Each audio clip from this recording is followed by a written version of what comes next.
broadcasting from the studios of AM 950 KTNF, the progressive voice of Minnesota, and airing on WCPT 820, Chicago's Progressive Talk. Welcome to the Gaily Show. I am your host, John Parker. It is Friday, which means culture and entertainment. We have today a special guest and a special exhibit. The First Homosexuals, The Birth of a New Identity, opens today at Wrightwood 659 in Chicago's Lincoln Park. One of the United States' preeminent queer art historians curates this exhibition. Dr. Jonathan D. Katz is an art historian, curator, and queer activist. He is a professor of practice in art history and gender, sexuality, and women's studies at the University of Pennsylvania, and a pioneering figure in the development of queer art history. Dr. Katz has curated many exhibitions, including the first queer exhibition at the Smithsonian. Dr. Katz, welcome to the Gaily Show. Thank you very much. So let's start with the title of the exhibit, The First Homosexuals, The Birth of a New Identity. Who were the first homosexuals? Well, we really wanted an exhibition that looked at the coining of the term homosexual in 1869, because with that, finally, there was a kind of split between straight and gay that before simply didn't exist. People were having same-sex sexuality and different sex sexuality, and they didn't think of them as different people in so doing. With that term, there became a gulf between these two sexualities, and that's what we're mapping, is how what was once together came apart.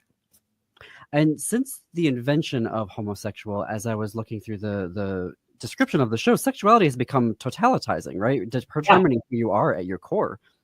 Right. It's one of the most interesting thing is that before 1869, people didn't have a sexuality. They had sex, to be sure, and some of that sex was what was considered to be sort of moral and acceptable, and other parts were illicit, but it didn't connect to a kind of deep identity, and that's what we're trying to map. And so language was constricted at the time for two options, right? So we have hetero and homosexuality. Art was then picking up the slack there, right? And coming to represent an enormous range of identities and sexualities and gender that kind of explored more so than the language could. Exactly right. And what we're really trying to do is to use the history of art as what we think it is, which is the world's largest queer historical archive. Because in representation, we can finally see what always evaded language, because language literally didn't have words for it. And so what we're seeing are forms of sexuality, forms of gender identity that literally could not be spoken, but still existed. I was interested to also see, curious, because I had never thought of it this way, of the advent of the homosexual was also following the same route as colonial conquest. Can you talk more about that? Yeah, I mean, this is one of the most sort of complicated and disheartening aspects of the exhibition, which is that a number of nations, one of the things that a global perspective, and the show is global, proffers, is that the only real continent with problem about same-sex sexuality was the Europeans. In the rest of the world, it wasn't an issue. Japan had completely open same-sex relationships. Samurai culture was entirely homosexual. What? Yes. It was absolutely the norm that samurais took a younger samurai as their lover. It was just like the ancient Greeks did it, you know? What? So one of the things that really struck us as we started to look at this was that homosexuality, which was not a problem in many, many countries of the world, became a problem after colonialization. Because what the Brits, the French, right, the Belgians, etc., did was to finally put this form of eroticism under erasure. And one of the striking aspects of this is that now some of the most homophobic countries on earth were once extremely open, extremely sort of welcoming of queerness. In fact, to give you one example, until fairly recently, which is to say until the 19th century, it was utterly acceptable. Indeed, it was almost required that love poetry in Iran be directed to a boy. Really? Wow.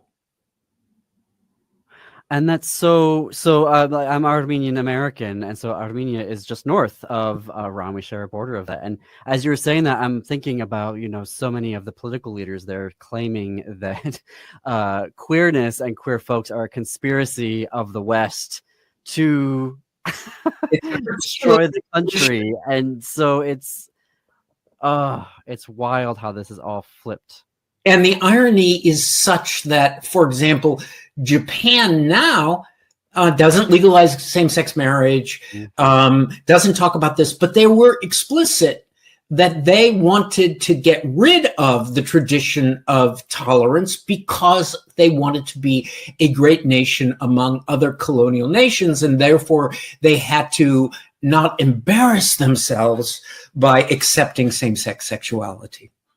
So what we're seeing is like in many things, Europe is the source of a lot of crap that really influenced the world in negative ways that we're now trying to sort of clean up and work out. Would you say, maybe this is off topic from the exhibit, that as the Europe became more democratic, that was loosening up and allowing for the people to change their government and change their policies? I think that's true. But it also is always a step forward and a step back. So, for example, there's an artist from Spain in the exhibition, Morcillo, who paints these incredibly campy scenes of like Christian slaves. And they're like half naked or three-quarters naked and languidly lying about. And he was a favorite of Franco, the fascist dictator. And when we started looking into this, we're like, what the hell would make Franco, right, interested in this guy? And what we came to realize eventually was that he was picturing the fascists' worst fear, which was if they had lost the war against the Moors way back in 1492, then Christians would have been slaves, right? So that it gets very complicated very fast. Wow.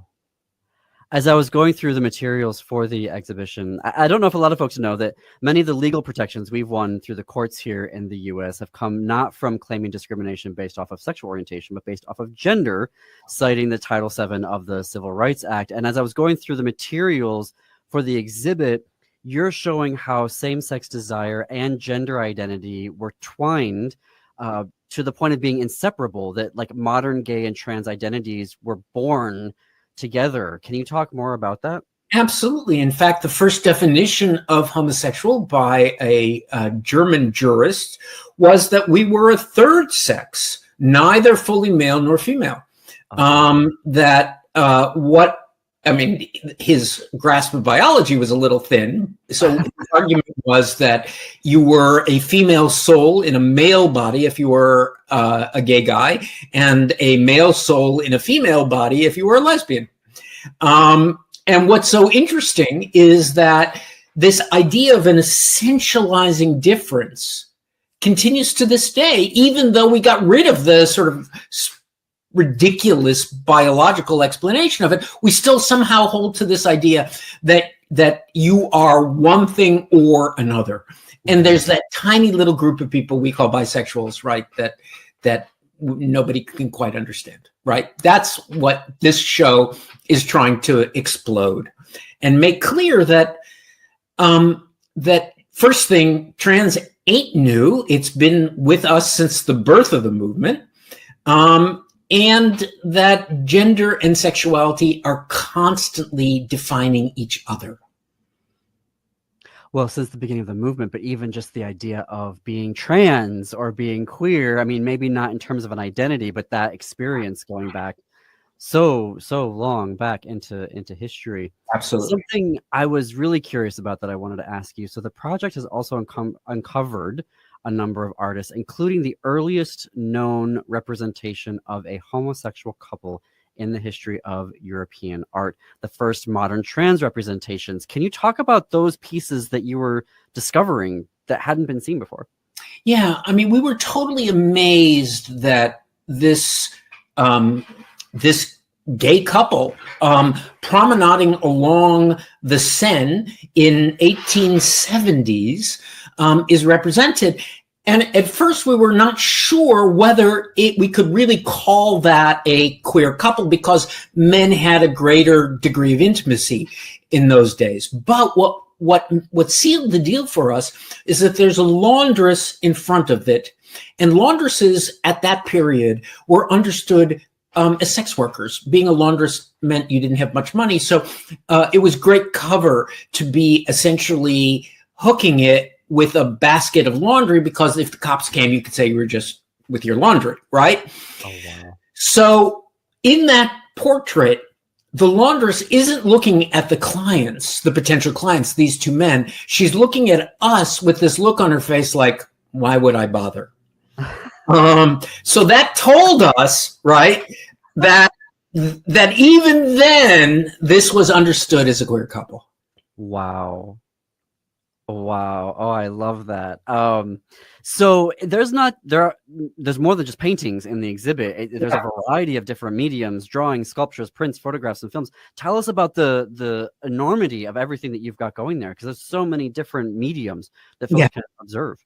So it is an enormous exhibition, over 350 works of art.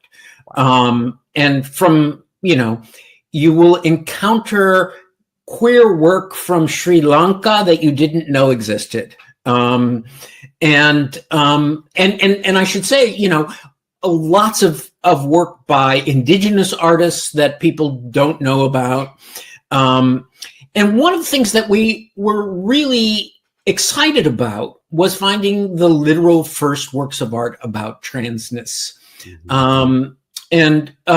It turns out that there were two key figures. One, Gerda Wegner, who was the partner of what would become known as that thought. I want to hear more about that, but I have to squeeze in a very quick commercial break. So please stay tuned. We're going to take that break. More with Dr. Jonathan D. Katz. On the flip side, you are listening to The Gaily Show right here on WCPT 820, Chicago's progressive voice, and AM 950 KTNF, the progressive voice of Minnesota.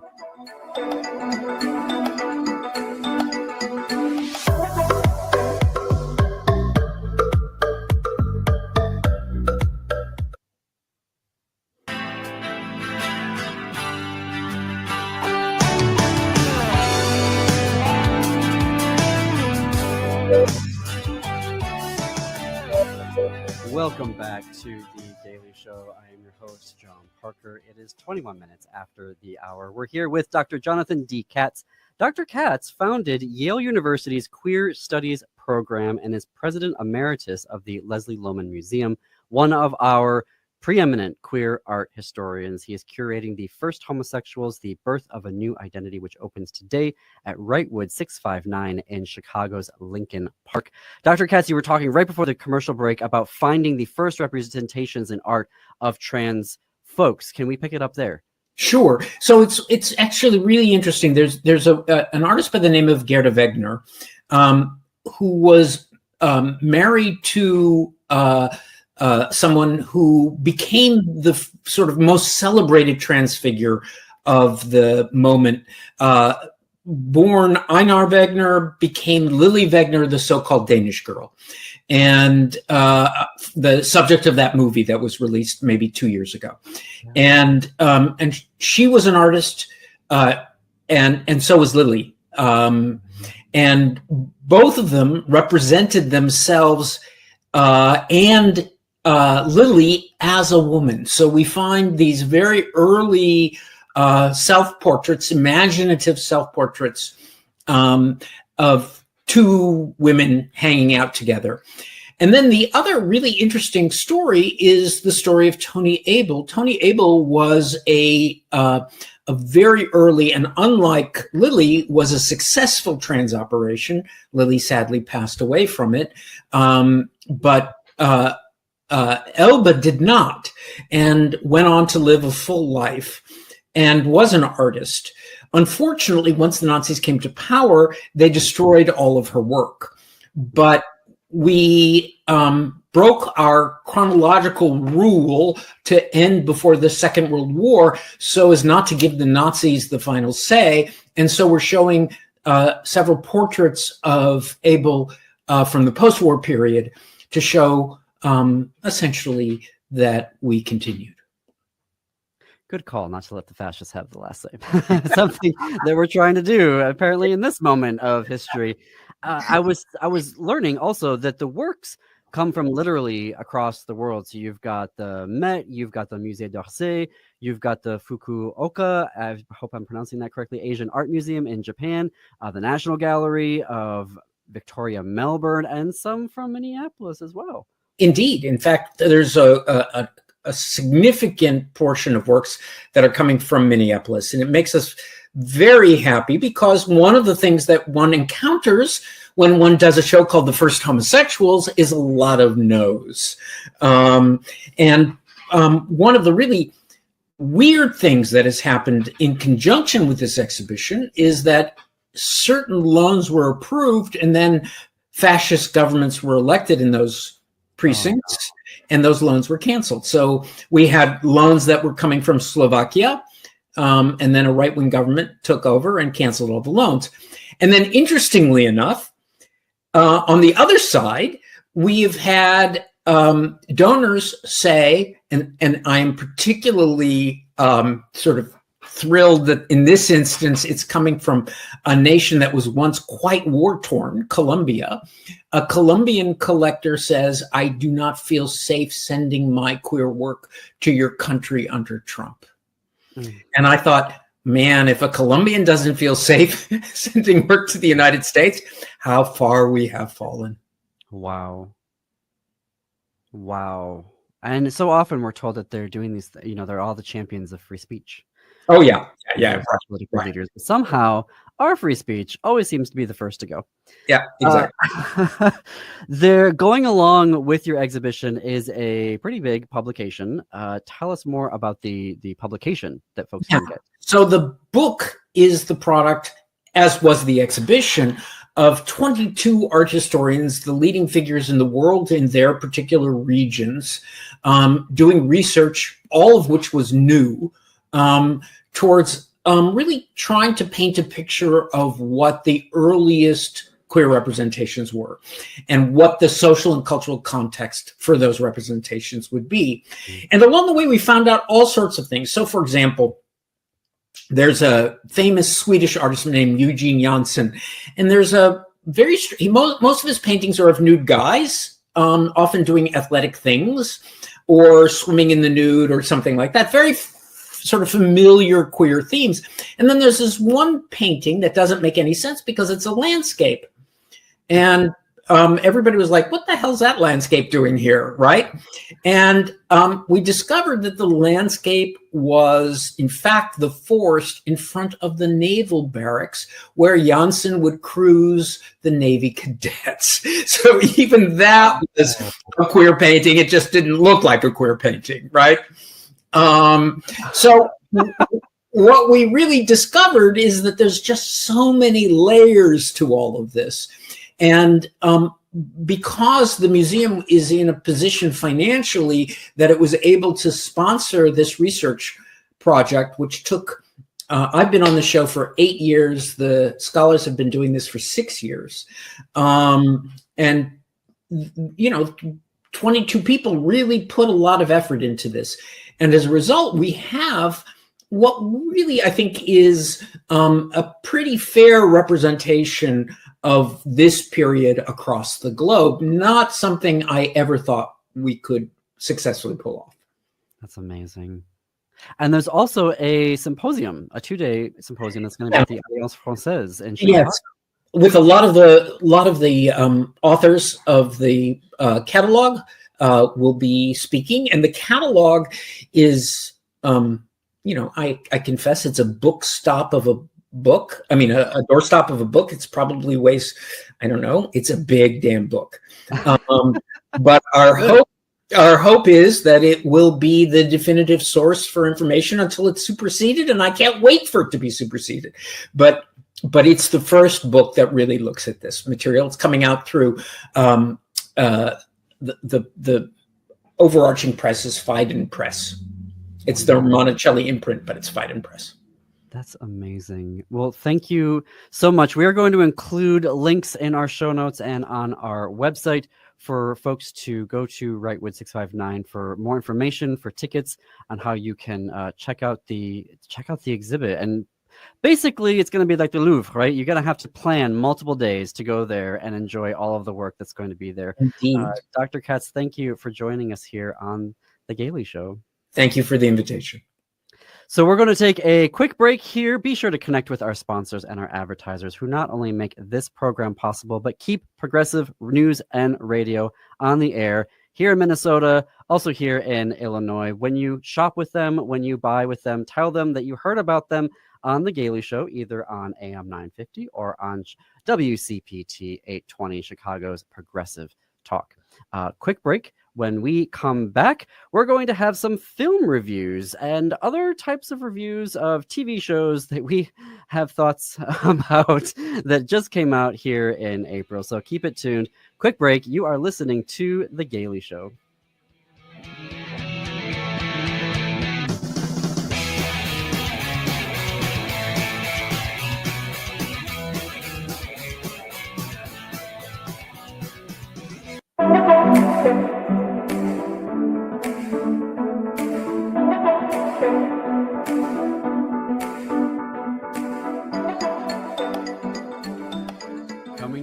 From the studios of AM 950 KTNF, the progressive voice of Minnesota, and airing weeknights at 8 p.m. on WCPT 820, Chicago's Progressive Talk.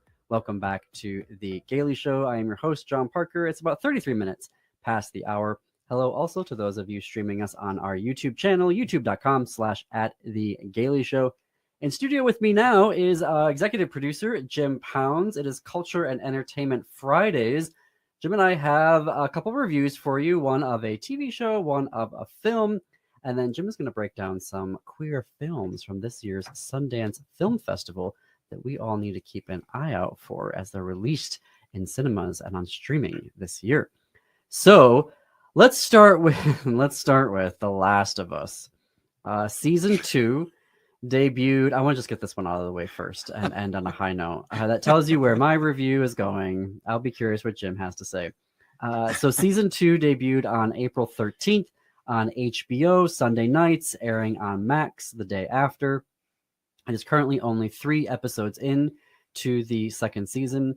And this show, as a reminder, in season 1 provided one of the best depictions of a queer relationship ever filmed, I would say, on any film, definitely for TV. Wow. Episode 3, it's titled Long Time. It starred Murray Bartlett and Nick Offerman. It was basically their episode. It wasn't even our 2 main characters, played by Pedro Pascal. And oh my goodness, Jim, look that up for me, because I'm talking about Murray Bartlett and Nick Offerman right now. And it is basically the story of their relationship and ultimate wedding, and it goes from how they met during the zombie apocalypse all the way through to the end of their relationship, and how then they meet our 2 protagonists of characters of Joel and Ellie. So after watching that episode, at first I was like, another zombie TV show. I watched that episode 3 and I was hooked. I was ready to go.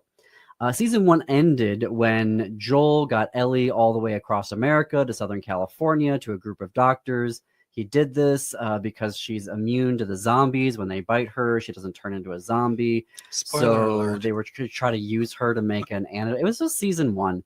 But Joel finds out that to create this antidote to the zombie virus, the doctors are going to have to kill Ellie, get something out of her marrow or brain. I don't know. And he's grown too attached to her. So he says no. They refuse to let her go. So he basically massacres them and escapes with Ellie. If you haven't watched, I just want to caution my partner that if somebody hasn't watched the whole thing, what we should do is talk about the show in general and not give all that much plot. I have feelings now. So if you don't want to hear about it, just fast forward, tune out, come back in about 5 minutes. He's on a mission. Let's Okay, just say it that I've way. warned you all. Yeah. Like there is going to be a spoiler here, so tune out So now, or fast forward. now we're to season 2. Season 2 starts off with Joel and Ellie back in Jackson, Wyoming, a fortified sanctuary city at this point where his brother lives with his wife and child. It's a, you know, like one of those old city states, right? Big wooden tall walls, gates, fully functional city. Bella Ramsey plays the Thank other you, lead. Bella Ramsey. Yes. Also a queer actress. Yes, yay. Fantastic. We loved her in the first season. And Yeah. now Joel has PTSD from what he did, as one does. He has a therapist who is Catherine O'Hara from Schitt's Creek, icon in and of herself, which is one of the reasons why I was looking forward to season 2. Ellie's character is a full-on lesbian now. She's out. She has a love interest. But basically all she wants to do is kill zombies. And she's pretty reckless about it. And she barely talks to Joel. So what's your review? The whole storyline is really tired and cliche right out of the gate. There is a group of people right away out of the top of the first season, a group of people who survived Joel's massacre, who have vowed vengeance and spend 5 years tracking him down with the sole purpose of killing him. And I'm like, what? You are living in a post-apocalyptic world, and this group is spending 5 years on a vigilante vengeance mission that is written poorly. Okay, not even Caitlin Dever can save this cliched character who's leading this little group. Her character's father was one of the victims, so she has sworn vengeance. We never get to know her. We don't know why she has clung to this for 5 years. It is a one-dimensional, boring character. And even when Joel saves her in episode 2, not knowing who she is and what she wants to do, which is kill him, that doesn't even faze her.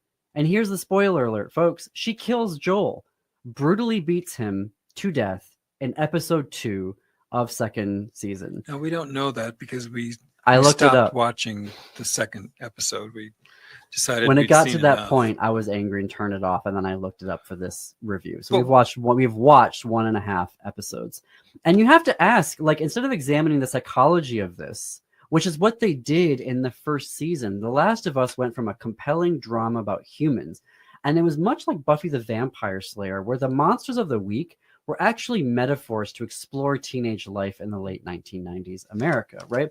And that's what Last of Us is doing, and that's why that episode with Murray Bartlett and Nick Offerman was so compelling, because they said, we're not even going to talk about our main characters.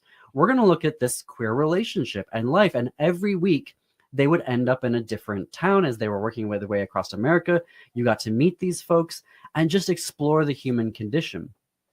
After 1.5 episodes of season 2, it's just a spin-off of Walking Dead, and a bad one at that. Okay, oh, look at the hordes of zombies attacking the city, and oh, look at how good Ellie is at shooting zombies. Gotta have a character who can shoot and stab zombies in your zombie video game, which, for folks who don't know, The Last of Us is based off of a very popular video game, apparently. But it's like, look, blood, gore. Oh, hey, here's a big troll zombie that could basically come out of Lord of the Rings who won't die.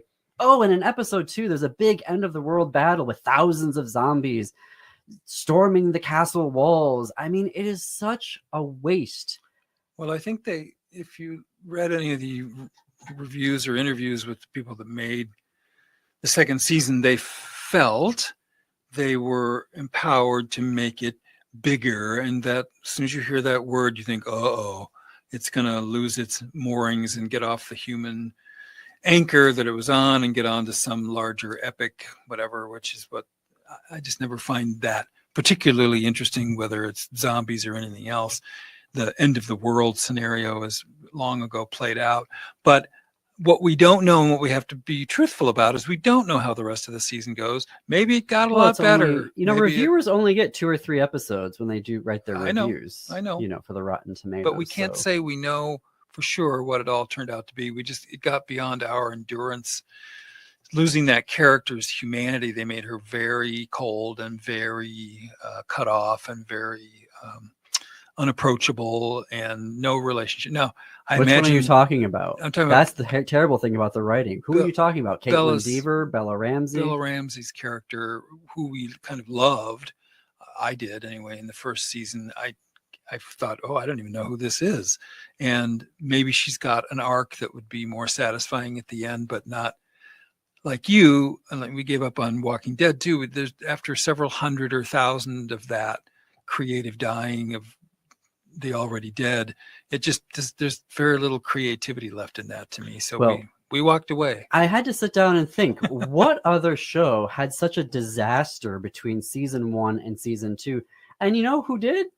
AMC's The Walking Dead. Maybe it's just a problem with zombie TV shows. Maybe they shouldn't be multi-season epics. Maybe they should just be limited series. It was a fantastic, they could have just wrapped it up at the end of season 1 and been done with it. You know, at least Stranger Things devolved over multiple seasons into its uninspired cliche apocalyptic monster show. Oh. But I'm curious what, because I don't want to talk about it anymore. I was so upset with this season 2. So I'm actually in a first for the Gaily Show giving it negative stars. I'm giving it -3 out of a positive 5 stars. That's how much I hated this season. I would probably give it 2 stars. And I can't judge it entirely because we said, okay, that's enough. And that's all we can base it on. So I didn't feel like, I felt like they missed an opportunity to be more creative, and they ended up being far less creative. So let's move on. Apparently they're following the video game, but the video game, narratively speaking, is wrong. Well, Moving on to something way better. Yeah. My Partner. It is a film. It came out in 2023, directed by Khalid Grace, script by Lance D. Collins, Alexander D.D., Sean Dunnington, starring Kaipo Dudo as Peely and Jayron Munoz as Edmar. And this is considered the first boy love film from Hawaii. And for folks who don't know, boy love is a genre that originated in Japan, and it's considered unique in that the works, books, films, TV show are created by folks identifying as women, and the target audience is young women. So, you know, there you go. This is considered the first boy love film from Hawaii. And it was actually the last film made in Lahaina prior to the devastating fire. So there is value in watching this gorgeous cinematography and the luscious colors of Lahaina and Hawaii that the filmmakers and the cinematographers have definitely captured in My Partner. It follows 2 high school boys from different social worlds who experience romantic feelings for each other. That's sort of the official log line. It's a Romeo and Juliet framework. I mean, basically, there's Peely, the character, who is a native Hawaiian. Edmar is Filipino. Interesting. And then it moves pretty seamlessly between English, Tagalog, and Hawaiian, which I really appreciated. The big conflict point is fishing. So Peely's family, who are, native Hawaiian, they restore streams and rivers to their native habitats and repopulate them with native fish. Edmar's Filipino community fishes those rivers to feed their families. And so there's this conflict of, why are you taking the fish? Well, we need the fish, economic reasons, etc. Peely is really smart, but hides it from his jock friends. Edmar is super smart, but doesn't hide it. Both of them are in the closet. A teacher of theirs pairs them together on a homework assignment, of course, against their will. And you can see where this is going, right? They work together to create a presentation on a food dish important to one of their cultures. They don't want to work together, but then they do work together. And obviously a romance blooms. That's not giving away, a plot point. So what is your review of it? Well, the script was uneven at points, meaning sometimes you're not sure how you got from point A to point B, but just go along with it. The girlfriend character isn't even one-dimensional. She's zero-dimensional, just brooding from the get-go, gets 0 lines, and then it's over. Everyone is too old for their parts. Like they're playing high schoolers, but they should have just said it in college, frankly. But you know what? At the end of the day, you really don't care because they're all very pretty to look at. So, and it was also poignant from a historical perspective because prior to colonization and European missionaries showing up and ruining the islands, Hawaiian culture was pretty pro-LGBTQ as they understood it then, right? There weren't like the identities that we have today back then. Of course, Christianity ruined that. But now it's great to see Hawaii's diverse LGBTQ community returning and depicted on the silver screen. So it is sweet. It is adorable. Go and watch it this weekend. I thought Jayron Munoz seemed pretty Munoz. age appropriate. Munoz, I'm sorry. Pretty age appropriate. Probably the only one, and maybe Yeah. his buddies. Like there was there was two trios, right? Of the Romeo and there's a sequence in the film. They go to a luau, and there's a moment where Peely and a friend of his, who's kind of a jerk, at least that was my judgment of him. The two of them did this beautiful dance that was. It was his uncle. Graceful and lovely, and I'll call it feminine. I don't know that maybe it was just exquisite. And they took the time to show it all. They didn't show you 10 seconds and cut away. They showed a fairly long sequence of it, so you could really appreciate the artistry and the different aspect of someone's personality that's required, especially of a macho sport kind of guy, to do that kind of beautiful, graceful dance. I just thought it was mesmerizing. I loved that moment. It was so respectful and full. And so anyway, I would give this 3.5 stars. Had some problems, but I liked it more than I didn't like it. I also am giving it 3.5 out of 5 stars. For me, the intimacy was basically like a kiss, and I wanted a little bit more than that. I'm not talking like full on like having sex, but I thought that there could have been more to that. But we're gonna take a break here. Lots still to get to on the Gaily Show. We're gonna talk about queer films from Sundance Film Festival for you to watch out for. Stay tuned. You are listening to the Gaily Show.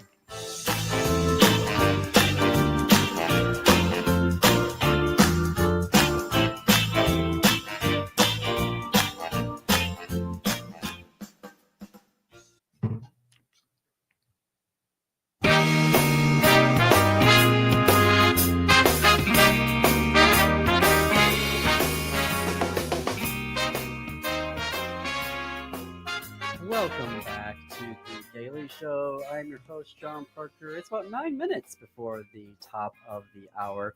I'm in the studio here with my executive producer, Jim Pounds. We are talking about now queer films that were at the 2025 Sundance Film Festival that we should be tuning into and watching for where they're going to be landing either in the movie theaters or on streaming. We're going to talk about them now. And as we go out through along the year, we'll provide updates here on the Gaily Show for when they're either coming out or how you can watch them. But Jim, let's get started. What is film number 1? Hollywood Reporter does a list of the 15 favorites from Sundance. So there were 5 LGBT-oriented films from that group. So first one is a documentary called The Librarians. This is from Kim Snyder. And you can look it up if you want to, John. The Librarians chronicles with vintage film and archival stuff and original footage. It's a combination of things that shows many different people battling these crazy book bans, these anti-American book bans. And it makes the point that these are educators in most cases, women in most cases fighting the bans.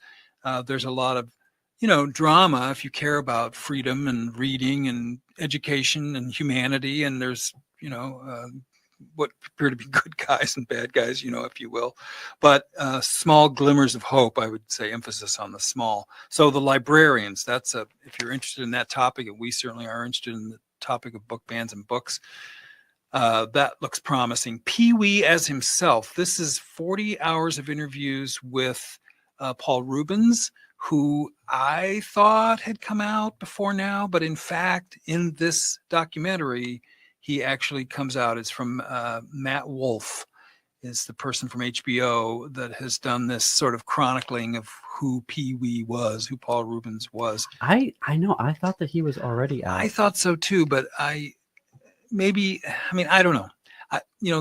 There was his arrest, and I think he was in a gay place. That's all I'm going to say about that.